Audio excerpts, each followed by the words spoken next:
வணக்கம், நான் உங்க சென்னை இந்தியன் ரவி பேசுறேன். எல்லாம் நல்லா இருக்கீங்கன்னு நினைக்கிறேன். பிக் பாஸ் சீசன் 7 டே 84. சண்டே இன்னைக்கு கமல் சார் சூப்பரா வந்திருந்தாரு காஸ்டியூம்ஸ்ல. வழக்கம் போல யாரு எவிக்ட் ஆக போறாங்கன்னு சஸ்பென்ஸோட ஸ்டார்ட் பண்ணியிருந்தாங்க. பிக் பாஸ்ல என்ன உங்க பிராக்டிஸ் பண்ணிட்டீங்க, உங்களோட கோல் என்னன்னு கேட்டிருந்தாரு. அதுக்கு ஒருத்தரும் கோல்ஸை சொல்லிட்டு இருந்தாங்க.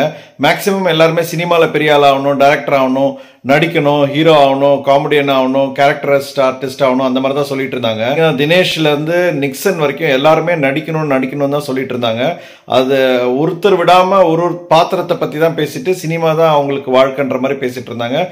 இன்னைக்கு எவிக்ஷன் ப்ராசஸ்ல இருந்த ரவீனா, விசித்ரா, விக்ரம் இருந்தாங்க. எல்லா கண்டஸ்டன்ஸ் கிட்டையும் யார் போவாங்க, யார் கடைசி வரைக்கும் இருப்பாங்கன்னு கேட்டுட்டு இருந்தாங்க.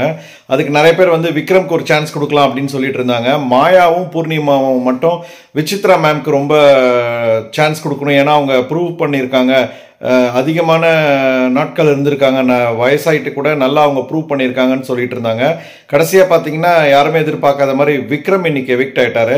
ஸோ விக்ரம் கிட்ட கமல் சார் ஏன் நீங்கள் எவிக்ட் ஆனீங்கன்னு கேட்டதுக்கு சார் நான் பேச வேண்டிய நேரத்தில் பேசாமல் விட்டுட்டேன், அதுதான் என்னுடைய தப்புன்னு நான் நினைக்கிறேன்னு சொல்லிட்டு கடைசி வரைக்கும் வின் பண்ணுவேன், வின்னர் அப் அப்படின்னு சொல்லுவாங்கன்னு நினச்சேன், ஆனால் இந்த மாதிரி ஆயிடுச்சுன்னு சொல்லி ரொம்ப கஷ்டப்பட்டு இன்னைக்கு விக்ரம் வெளியில் போனார்.